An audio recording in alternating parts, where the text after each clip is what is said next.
بسم الله الرحمن الرحيم. الحمد لله رب العالمين، والعاقبة للمتقين، والصلاة والسلام على نبينا وحبيبنا ومولانا محمد صلى الله عليه وآله وصحبه وأهل بيته أجمعين.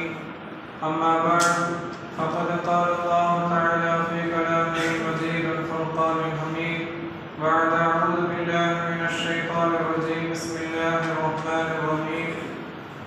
والسابقون الأولون من المهاجرين والأنصار الذين اتبعوهم بإحسان رضي الله عنهم ورضوا عنه وأعد لهم جنات تجري تحتها الأنهار خالدين فيها أبدا ذلك الفوز العظيم. قال نبينا صلى الله عليه وسلم: لو كان نبي بعدي لكان عمر، أو كما قال عليه الصلاة والسلام. سبحانك لا علم لنا إلا ما علمتنا إنك أنت العليم الحكيم. رب اشرح لي صدري ويسر لي أمري واحلل عقدة من لساني يفقهوا قولي. مولاي صل وسلم دائما أبدا على حبيبك خير الخلق كلهم. எல்லா புகழும் பெருமையும் புகழ்ச்சியும் உலகை படைத்து பரிபாலிக்கக்கூடிய இறைவனான அல்லாஹ் ரப்பல் இஸ்ஸத் அவர் ஒருவனுக்கே உரித்தாக.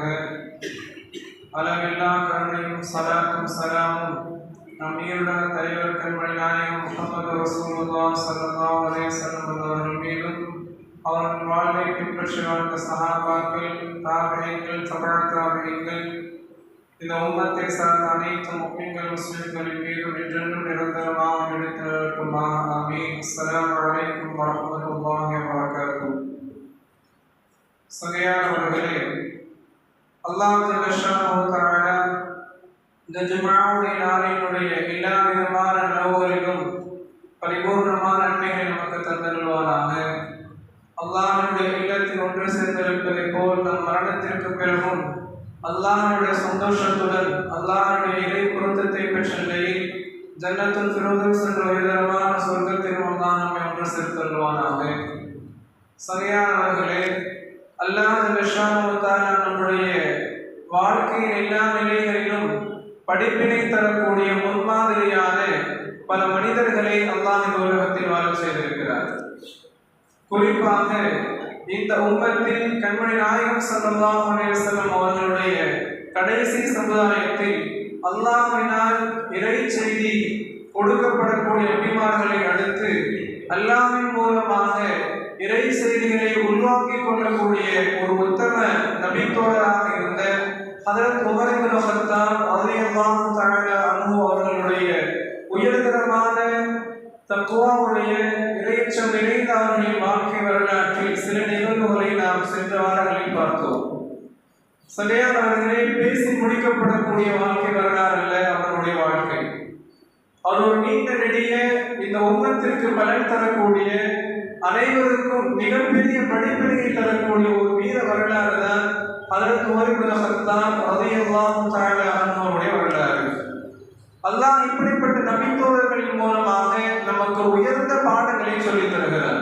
நம்முடைய வாழ்க்கையினுடைய சிறந்த முடிவு, நம்முடைய மறுமை வாழ்க்கையினுடைய உயர்தரமான அந்த ஜன்னத்துடைய சொர்க்கத்தினுடைய வாழ்க்கையை நாம் பெற வேண்டும் என்று சொன்னால் நம்முடைய வாழ்க்கை எப்படி அமைத்துக் கொள்ள வேண்டும் என்பதற்கு ஒரு உயர்ந்த முன்மாதிரியாக திகழ்ந்தவர்கள் தான் சஹாபாக்கள்.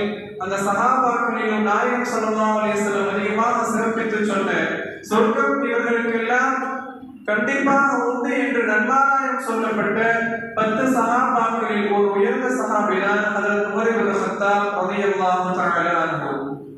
சுருக்கமாக சொன்னால் ரசூலுல்லாஹி ஸல்லல்லாஹு அலைஹி வஸல்லம் சொல்லிவிடுவார்கள்: லா நபிய்ய பஅதி, எனக்கு பின்னால் நபிமார்கள் கிடையாது, எனக்கு பின்னால் நபிமார்கள் கிடையாது. நபிமார்களின் வரிசையை அல்லாஹ் என்னை கொண்டு பரிபூர்ணப்படுத்தி விட்டார். லவ் கான நபிய்ய பஅதி, எனக்கு பின்னால் ஒரு நபி வர வேண்டும் என்று இருந்தால், எனக்கு பின்னால் அல்லாஹ் ஒரு நபியை இந்த உலகத்தில் அனுப்புவதாக இருந்தால் லகான உமர், அது உமராக இருக்கும் என்று நான் ஆதரவு வைக்கிறேன் என்றார்கள் ரசூலுல்லாஹி ஸல்லல்லாஹு அலைஹி வஸல்லம். அந்த அளவிற்கு அதிகமான சிறப்புகளை உள்வாங்கிய அந்த ஒற்றம நபித்தோழரின் வாழ்க்கை வரலாற்றில் அவர்களுடைய எல்லா நிலைகளிலும் தக்வா என்ற இறையச்சம் அவர்களிடத்தில் மேலோங்கி இருந்ததுதான் அவர்கள் வாழ்வினுடைய வெற்றிக்கு ரகசியம் என்பதை நாம் புரிந்து கொள்ள முடியும். அவர்கள் இஸ்லாத்தை ஏற்றுக்கொண்ட நேரமாக இருந்தாலும் சரி, அவர்கள் மூலமாக அல்லாஹ் இந்த உம்மத்திற்கு உதவி செய்த இஸ்லாத்தினுடைய ஆரம்ப காலகட்டமாக இருந்தாலும் சரி, அவர்கள் ஹிஜ்ரத்திற்கு சென்ற வீர வரலாறு, எல்லா நபித்தோழர்களும் மறைமுகமாக சென்ற நேரத்தில் வீரமாக எல்லா காஃபிர்களிடமும் சவால் விட்டவாறு தன்னுடைய வாளை தொங்கவிட்டுக் கொண்டு பகிரங்கமாக ஹிஜ்ரத் செய்த அவர்களுடைய அந்த வரலாறாக இருந்தாலும் சரி, மதீனா முனவ்வராவில் நாயகம் ஸல்லல்லாஹு அலைஹி வஸல்லம் அவர்களோடு ஒன்றிணைந்த இந்த சமுதாயத்திற்காக அவர்கள் பாடுபட்ட எல்லா நிகழ்வுகளிலும், அதற்கு பிறகு அவர்களுடைய ஆட்சி அதிகாரத்திலும், அவர்களுடைய கடைசி மரண தருவாயிலும் அல்லாஹ் இந்த உம்மத்திற்கு அதிகமான படிப்பினைகளை வைத்திருக்கிறார். சுப்ஹானல்லாஹ். சங்கையானவர்களே, ரசூலுல்லாஹி ஸல்லல்லாஹு அலைஹி வஸல்லம் கண்ட கனவுகளில் பல கனவுகளில் அதன் துமரதியுடைய சுபச்செய்தியை நாம் கேள்விப்பட்டிருக்கிறோம். ஒரு முறை ரசூலுல்லாஹி ஸல்லல்லாஹு அலைஹி வஸல்லம் கனவு காண்கிறார்கள். சஹாபாக்கள் விவரிக்கிறார்கள், நான் கனவில் ஒரு கிணறு ஒன்றை பார்க்கிறேன். அந்த கிணறில் இருந்து நான் தண்ணீரை இறைத்து மக்களுக்கு தருகிறேன். எனக்கு பின்னால் அந்த வாளியை நான் அபூபக்கர் ரலியல்லாஹு அன்ஹு இடத்தில் கொடுக்கிறேன். அபூபக்கர் ரலியல்லாஹு அன்ஹு அவர்கள் அந்த கிணற்றிலிருந்து தண்ணீரை இறைக்கிறார்கள். இறைத்து மனிதர்களுக்கு கொடுக்கிறார்கள். சிறிது நேரத்தில் அவர்கள் கலைப்படைந்து விடுகிறார்கள். அல்லாஹ் அபூபக்கரை மன்னிப்பானாக என்று சொல்லிவிட்டு பிறகு சொன்னார்கள், அந்த வாளியை ஹஜ்ரத் உமர் அவர்கள் வாங்கினார்கள். ஹஜ்ரத் உமர் ரலியல்லாஹு அன்ஹு அவர்கள் அந்த கிணற்றிலிருந்து நீரை இறைத்துக் கொண்டே இருந்தார்கள். மனிதர்கள் அனைவரும் அதன் மூலமாக பலன் பெற்றார்கள் என்று ஹஜ்ரத் ரசூலுல்லாஹி ஸல்லல்லாஹு அலைஹி வஸல்லம் அவர்கள் தனக்கு பின்னால் வரக்கூடிய ஹிலாஃபத்தை பற்றியும், உமர் ரலியல்லாஹு அன்ஹு உயர்தரமான ஆட்சி அதிகாரத்தை பற்றியும், அவர்கள் மக்களிடம் நடந்து கொள்ளக்கூடிய உயர்தரமான நீதத்தை பற்றியெல்லாம் முன்னறிவிப்பாக இந்த கனவை சொல்கிறார்கள். அல்லாஹ் உமர் ரலியல்லாஹு அன்ஹுடைய வாழ்க்கையில் எத்தனை பாடங்கள்! சுப்ஹானல்லாஹ். சங்கையானவர்களே, ஹஜ்ரத் உமர் ரலியல்லாஹு அன்ஹு அவர்கள் ஆட்சி பொறுப்பேற்றது முதல் தங்களுடைய தூக்கத்தை தொலைக்கிறார்கள். இரவு நேரங்களில் வலம் வருவதுதான் அவர்களுடைய உயர்தரமான பணி. யார் என்னுடைய இந்த ஆட்சி அதிகாரத்தில் உட்பட்ட எல்லா மனிதர்களும் சந்தோஷமாக நிம்மதியாக இருக்கிறார்களா இல்லையா, அவர்களுக்கு என்ன தேவை இருக்கிறது, தேவையுள்ள மனிதர்களினுடைய அந்த தேவைகளை அறிந்து அவர்களுக்கு உதவ வேண்டும் என்ற உயர்தரமான எண்ணத்தில் அவர்களுடைய நகர்வலம் பல்வேறு படிப்பினைகளை கொண்டிருக்கிறது. அது ஒரு நீண்ட நெறிய சரித்திரம். அவர்கள் இந்த இரவு நேர பணியில், ரோந்து பணியில் அவர்கள் கண்ட ஏராளமான வரலாற்று நிகழ்வுகளில் சில சுருக்கமான விஷயங்களை மற்றும் நாம் படிப்படிக்காக பார்ப்போம்.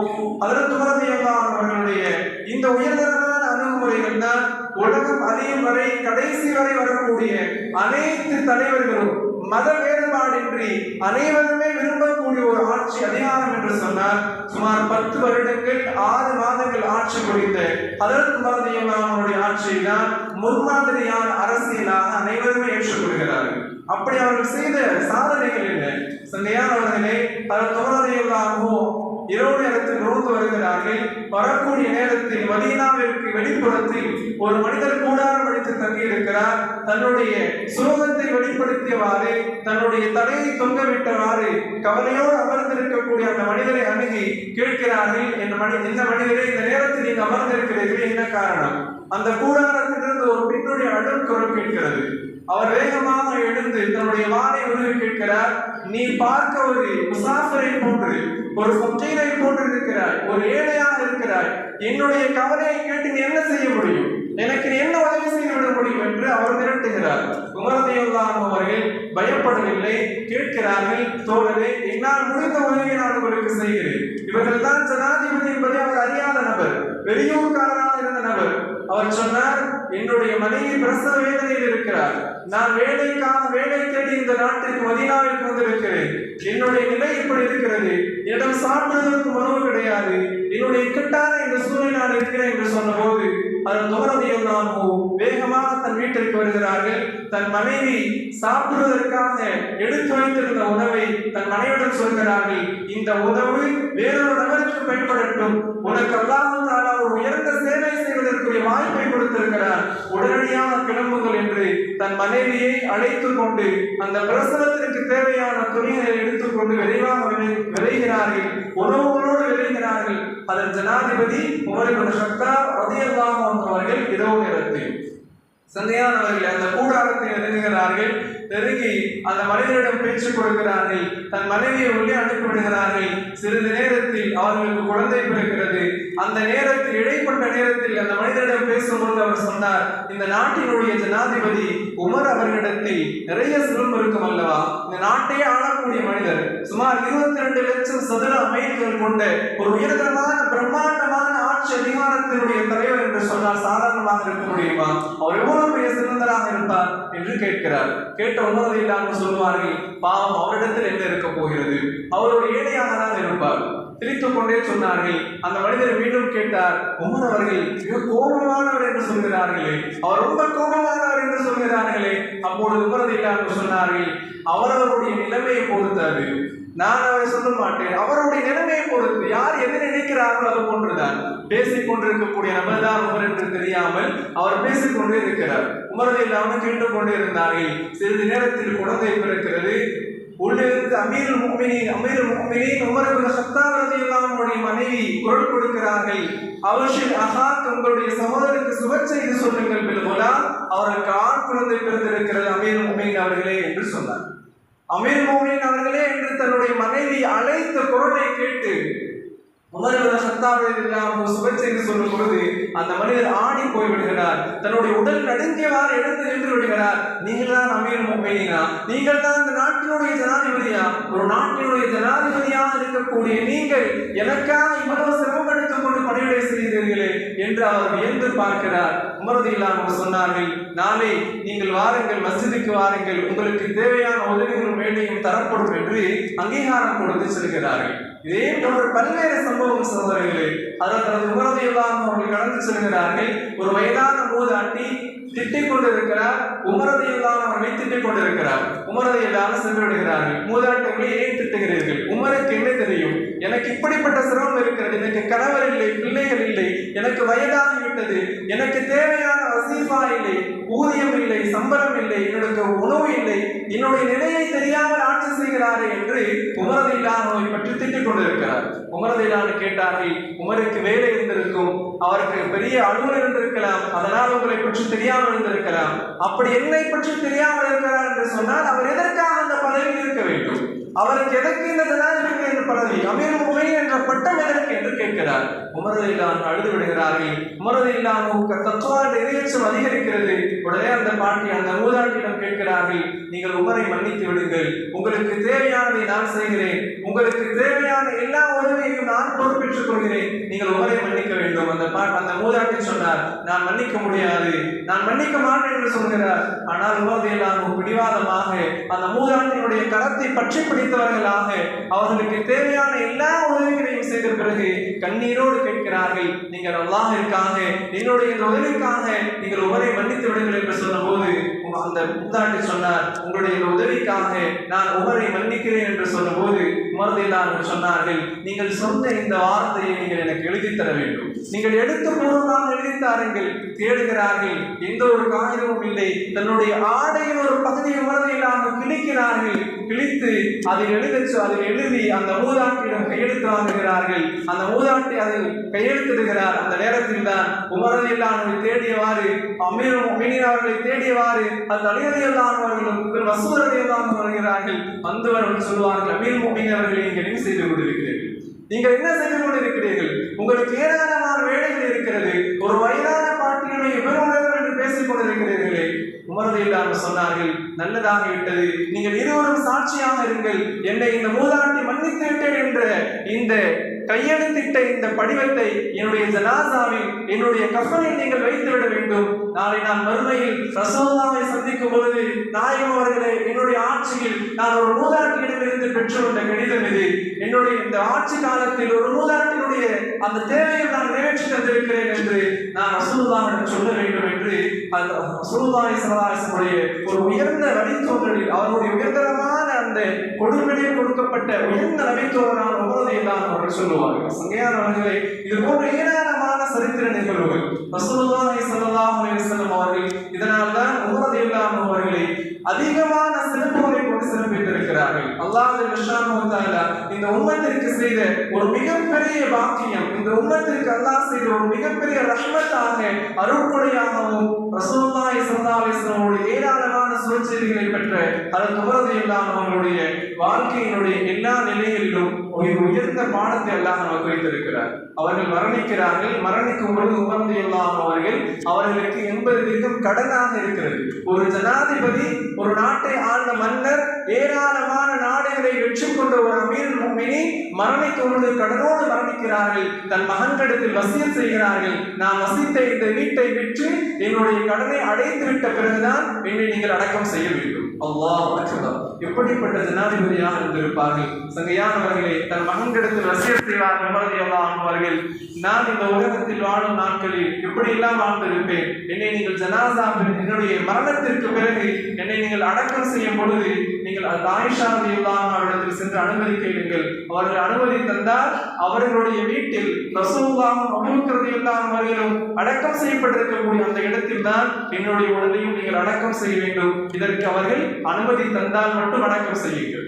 முன்னரே ஒரு தடவை அனுமதி வாங்கி இருப்பார்கள், ஆனால் கடைசி நேரத்தில் ஞாபகப்படுத்துகிறார்கள், நீங்கள் நான் அமீருல் முஃமினீன் என்ற காரணத்தால் அவர்கள் அனுமதி கொடுத்திருக்கலாம், நீங்கள் நான் மரணித்த பிறகு என்னுடைய உடலை தூக்கி சென்று ஆயிஷா ரலியல்லாஹு அன்ஹா அவருடைய வீட்டிற்கு வெளியில் வைத்து விடுங்கள், வைத்துவிட்டு நீங்கள் அனுமதி கேளுங்கள், அன்னை அனுமதி கொடுத்தால் மட்டும் என்னுடைய உடலை உள்ளே எடுத்து செல்லுங்கள், அவர்கள் அனுமதி தரவில்லை என்றால் ஜன்னத்துல் பக்ரீன் என்னுடைய உடலை நீங்கள் அடக்கம் செய்து விட வேண்டும் என்ற ஒரு உயர்ந்த வசியத்தை தன் மகன் அப்துல்லாஹ் உமர் ரலியல்லாஹு அன்ஹு செய்கிறார்கள். அதே போல அவருடைய கடைசி நேரம் இந்த உலகை விட்டு ஜனாதிபதி மறைகிறார்கள். உமர் இப்னு கத்தாப் வர்ணிக்கிறார்கள், ஏராளமான காயங்களோடு குத்துயிரும் குறையுமாக ஷஹீதாக்கப்பட்ட உமர் இப்னு கத்தாப் ரலியல்லாஹு அன்ஹு உயிர் பிரியக்கூடிய கடைசி நேரம் தன்னுடைய மகனிடம் சொல்கிறார்கள், என்னுடைய முகத்தை பாலைவனத்தில் சுடக்கூடிய இந்த பாலைவனத்தின் மீது நீ போட்டுவிடு என்று சொல்கிறார்கள். பயப்படுகிறார்கள், வேண்டாம் தந்தையை, நீங்கள் தாங்க மாட்டீர்கள், எவ்வளவு கொடுமையான சூடாக இருக்கக்கூடிய பாலைவனத்தினுடைய மண் என்னுடைய மடியில் நான் வைத்துக் கொள்கிறேன். அந்த நேரத்தில் உமரெல்லாம் அதட்டுகிறார்கள், என்னுடைய மகனிடம் என்னுடைய முகத்தை இந்த பாலைவனத்தினுடைய மண்ணின் மீது போட்டுவிடு என்று மிரட்டும் பொழுது வேறு வழி இல்லாமல் தன்னுடைய தந்தையினுடைய முகத்தை பாலைவனத்தினுடைய மண் மீது போடுகிறார்கள். அல்லாஹ் அக்பர். உமர் ரலியல்லாஹு அன்ஹு அவர்கள் தன்னுடைய முகத்தை ஒரு சிறு குழந்தையை போல அந்த மண் மீது பிரட்டியவர்களாக, இல்லம் யஃபிரக யா உமர் அஹலக, நீ அல்லாஹ் உன்னை மன்னிக்க வேண்டும் என்று சொன்னால் உமரை நீ நாசமடைந்து விடுவார் என்று அல்லாஹ்வுடைய மன்னிப்பை ஆதரவு வைத்தவர்களாக அழுகிறார்கள். அந்த நேரத்தில் வருகிறார்கள் அமீருல் முஃமினீனாக இருந்த அலி ரலியல்லாஹு அன்ஹு வருகிறார்கள். வந்து சொல்கிறார்கள், உமர் அவர்களே, நீங்கள் பயப்படுகிறீர்களா? நீங்கள் ஏன் அழுகிறீர்கள்? மரணத்தை கண்டு பயமா? சொன்னார்கள், நான் மரணத்தை கண்டு பயப்படவில்லை, மரணத்திற்கு பிறகு உள்ள வாழ்க்கையை நினைத்து நான் அஞ்சுகிறேன். மரணத்திற்கு பிறகு உள்ள வாழ்க்கை இருக்கிறது அல்லவா, அந்த வாழ்க்கையை கண்டு நான் பயப்படுகிறேன் என்று சொல்லும்போது அந்த அலி ரலியல்லாஹு அன்ஹு சொல்வார்கள், நீங்கள் பயப்பட வேண்டாம், நான் ஏராளமான முறை கேட்டிருக்கிறேன். ரசூலுல்லாஹ் ஒவ்வொரு தடவையும் சொல்கிறார்கள், நானும் அபூபக்கர் உமரும் சென்றோம், நானும் அபூபக்கர் உமரும் உள்ளே வந்தோம், நானும் அபூபக்கர் உமரும் இந்த விஷயத்தை செய்தோம் என்று ஏராளமான நிகழ்வுகளில் அபூபக்கரோடு உண்மையும் ரசூலுல்லாஹ் சேர்த்து சொன்னார்கள். மேலும் இதையும் சொன்னார்கள், நாளை மறுமை நாளில் சொர்க்கத்தில் இருக்கக்கூடிய வயதானவர்கள் பெரியவர்களுக்கெல்லாம் தலைவர்களாக அபூபக்கர் அவர்கள் உமர் ரலியல்லாஹு அன்ஹு அவர்களும் இருப்பார்கள் என்ற சுபச்செய்தி ரசூலுல்லாஹ் சொல்லியிருக்கிறார் என்று சொன்னபோது, நீங்கள் இதற்கு சாட்சி சொல்வீர்களா, நீங்கள் இதற்கு சாட்சியாக இருப்பீர்களா என்று கேட்டார்கள். நானும் சாட்சியாக இருப்பேன், என்னுடைய மகன் ஹசனும் சாட்சியாக இருப்பார் என்றார்கள் அமீர் அலி ரலியல்லாஹு அன்ஹு அவர்கள். இந்த நிகழ்வை எல்லாம் கேட்ட பிறகு கடைசியா அழுதவாறு அல்லாஹ்விடம் மன்றாடியவாறு அவருடைய ரூஹ் அடங்குகிறது. அவருடைய ரூஹ் அடங்கியதற்கு பின்னால் அவர்களுடைய ஜனாசா குளிப்பாட்டப்பட்டு அவர்கள் கஃனிடப்பட்டு அவருடைய உடலை தூக்கி செல்கிறார்கள். ஆயிஷா ரலியல்லாஹு அன்ஹா அவருடைய வீட்டிற்கு முன்னால் வைக்கிறார்கள். அப்துல்லாஹ் உமர் ரலியல்லாஹு அன்ஹு அனுமதி கேட்கிறார்கள். அன்னை அவர்களே, என்னுடைய தந்தை உமர் வந்திருக்கிறார், என்னுடைய தந்தை உமர் வெளியே இருக்கிறார், அவர் ஜனாசாவாக இருக்கிறார், அவர் அனுமதி கேட்கிறார். அவருக்கு பிரியமான நபி தோழர் அபூபக்கர் அவர்களும் அவர்கள் உயிருக்கு உயிராக நேசித்த ரசூலுல்லாஹி ஸல்லல்லாஹு அலைஹி வஸல்லம் அவர்களும் இருக்கக்கூடிய இடத்தில் தான் இருக்க வேண்டும் என்ற ஆசை வெளிப்படுத்துகிறார். நீங்கள் அனுமதி தந்தால் நாங்கள் அடக்கம் செய்கிறோம். கண்ணியமானவர்களே, அழுது கொண்டே இருந்தார்கள். ஆயிஷா ரலியல்லாஹு அன்ஹா அவர்கள் அழுது கொண்டே வெளியேறினார்கள். என்னுடைய இந்த உலகத்தில் பிரியமான இடம் இதுதான், என்னுடைய தந்தையும் என்னுடைய கணவரும் அடக்கம் செய்யப்பட்ட இந்த இடம் தான் எனக்கு பிரியமானது. ஆனால் உமர் அதற்கு மிக தகுதியானவர்தான் என்று சொல்லியவர்களாக அழுது கொண்டே தன்னுடைய உடலை போர்த்துவாறு தாய்ஷாதையெல்லாம் வெளியேறி விடுவார்கள். சங்கையானவர்களே அடக்கம் செய்யப்படுகிறார்கள். உமர் ரலியல்லாஹு அவர்கள் அந்த இடத்தில் அதிபதியில்லாத அழுது கொண்டே சொல்லுவார்கள், அமீர் முஃமினீன் அவர்களே, ஜனாதிபதியான உமர் அவர்களே, இந்த இடத்திற்கு நீங்கள் மிக தகுதியானவர்தான். ரசூலுல்லாஹ் சொல்லி இருக்கிறார்கள், நாளை மஹ்ஷரில் நானும் அபூபக்கர் உமரும் ஒன்றாக தான் எழுவோம் என்று சொன்னார்கள். அது இன்று உண்மையாகிவிட்டது என்று அழுது கொண்டே சொல்லுவார்கள். சங்கையானவர்களே, அவருடைய இறப்பிலும் அல்லாஹ் தஆலா இந்த உம்மத்திற்கு ஏராளமான படிப்பினைகளை வைத்திருக்கிறார். ஏராளமான சுபச்செய்திகளை பெற்றிருந்தாலும் தன்னுடைய கடைசி நேரத்திலும் கூட அல்லாஹ்வுடைய மன்னிப்பை ஆதரவு வைத்தார்கள். அதுதான் ஒரு மனிதனுடைய வெற்றிக்கு காரணம். நம்முடைய மௌத் வரை ஷைத்தான் நம்மோடு பயணிக்கிறான். நம்முடைய நஃப்ஸ் என்ற மனோ இச்சை நம்மை தடுத்துக் கொண்டே இருக்கும். அல்லாஹ்வுடைய ஷரியத்தை பின்பற்றுவதை விட்டும் தடுத்துக் கொண்டே இருக்கும். ஆனால் அதை அனைத்தையும் கடந்து நம்முடைய ரூஹ் இந்த உடலை விட்டு பிரிவதற்கு முன்பாக அல்லாஹ்வுடைய மன்னிப்பை பெற்றவர்களாக, அல்லாஹ்வுடைய அன்பை பெற்றவர்களாக இந்த உலகத்தை விட்டு ஒரு மனிதன் பிரிவதுதான் இந்த உலகத்தில் அந்த மனிதனுடைய லட்சியத்தை பூர்த்தி செய்யக்கூடிய அடையாளம் என்பதை நாம் உணர்ந்து கொள்ள வேண்டும். அப்படிப்பட்ட உயர்ந்த பாக்கியத்தை வல்ல ரஹ்மான் அவர்களுடைய மேலான வாழ்க்கையினுடைய மூலமாக படிப்பினை பெற்று திருந்தக்கூடிய சிறந்த சமூக மக்களாக தான் அனைவரையும் ஆக்கியுள்ளானாக.